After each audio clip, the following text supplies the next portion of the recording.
Regime change plot and the American NSA. Bolton's admission of interference in countries is likely to inject fresh life into Khan's regime change narrative.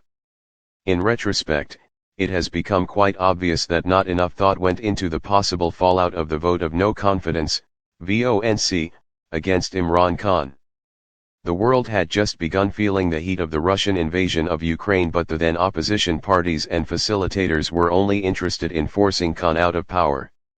Nor did the primary and secondary drivers of the VONC possibly imagine a former National Security Advisor, NSA, John Bolton would deliver a thunderbolt on the U.S. practice of regime changes abroad.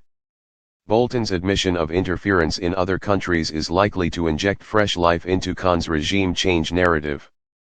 The former advisor delivered startling remarks during an interview with CNN's anchor Jake Tapper on July 12 after the day's congressional hearing into the January 6, 2021 attack on the U.S. Capitol.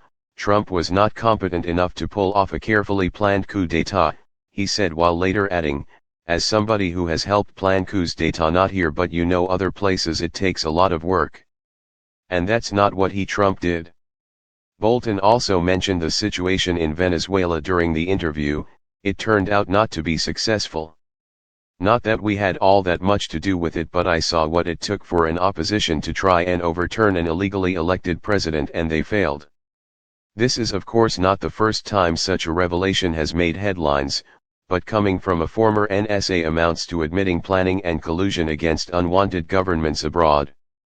For Bolton, the re-election of the Venezuelan socialist president Nicolas Maduro was illegitimate, and he had publicly supported opposition leader Juan Guaido's call for the military to back his effort to oust the socialist president. In view of this, why shouldn't the people of Pakistan believe former PM Imran Khan's allegation of U.S. interference and the fact that one State Department official, Donald Lu, was driving the effort in collusion with the PDM opposition? As far as the domestic situation before the VONC is concerned, supply chain disruptions induced by the post-pandemic recession were already battering economies around the world. Pakistan, already short on financial resources, locked in excruciating talks and loaded with callous conditions of IMF, was no exception. But the movers of the VONC cared less for the volatility that their move would usher in. In the absence of a plan on the looming economic challenges, PDM simply failed to foresee the two critical consequences of their move. 1. Pakistan's political and governance system suddenly lost its credibility. Even old friends like China, Saudi Arabia, UAE, and Turkey stepped back from financial doleouts. 2. Almost everyone, including T's hardcore veterans, went wrong on the public response to the ousting of Khan's government. The outpouring of sympathy for Khan evident at rallies across Pakistan, including those unusual crowds at pre- and by-election rallies in regions considered as strongholds of Jahangir-Tareen, Khusro Bukshar, and the always-on-sale Makhdums, was unimaginable for most of Pakistanis.